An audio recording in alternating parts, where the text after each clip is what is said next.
మేము ఎంత బాగా రెడీ అయ్యి ఎక్కడికి వెళ్తున్నాం అనుకుంటున్నారా? మేమైతే మా కిసాన్ మాయలు అమ్మవారు కట్టుకొని భోజనాలు పెడుతున్నారంటే బయలుదేరాం. అలా మన హిందీ వాళ్ళు కూడా తీసుకెళ్ళండి అని మా డాడీ స్వామి చెప్తే మా హిందీ వాళ్ళ దగ్గర కూడా వచ్చేసాం. అలా మా హిందీ వాళ్ళు రెడీ అయిపోతే మేమైతే వాళ్ళు తీసుకైతే బయలుదేరాము. అలా మా ఊళ్ళు తీసుకైతే భోజనాల స్పాట్ కి అయితే వచ్చేసాం. మేము ఎప్పుడు భోజనాలు అంటే చాలా బాగా వచ్చేసేవాళ్ళం, కానీ ఈసారి హిందీ వాళ్ళు ఉండడం వల్ల కొంచెం లేట్ గా వచ్చాం. క్రౌడ్ చాలా ఎక్కువ వచ్చింది. మాకంటే ముందే మా లక్కీ తమ్ముడు లైన్ లో దూరేశాడు. మేము కూడా లైన్ లో అయితే నించోపోయాం. స్టార్టింగ్ లో నేను చెప్పాను కదా మా కిసాన్ మాయలు భోజనాలు పెడుతున్నారని, ఇతనే మా కిసాన్ మాయ.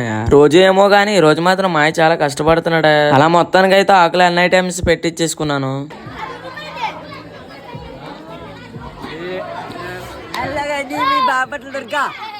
ఏం పండు కోతి లెక్కనున్నావురా. మా ఓడు మాత్రం వాళ్ళ తాత మాత్రం చాలా గట్టిగా అయితే తిడుతున్నాడు.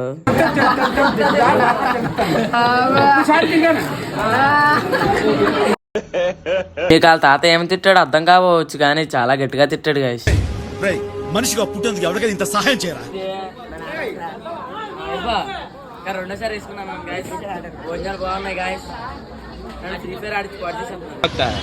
మీరు ఈ వీడియో చాలా బాగా ఎంజాయ్ చేశారు అనుకుంటున్నాను గాయస్. నెక్స్ట్ వీడియోలో కలుద్దాం guys. That's all for today guys. By guys.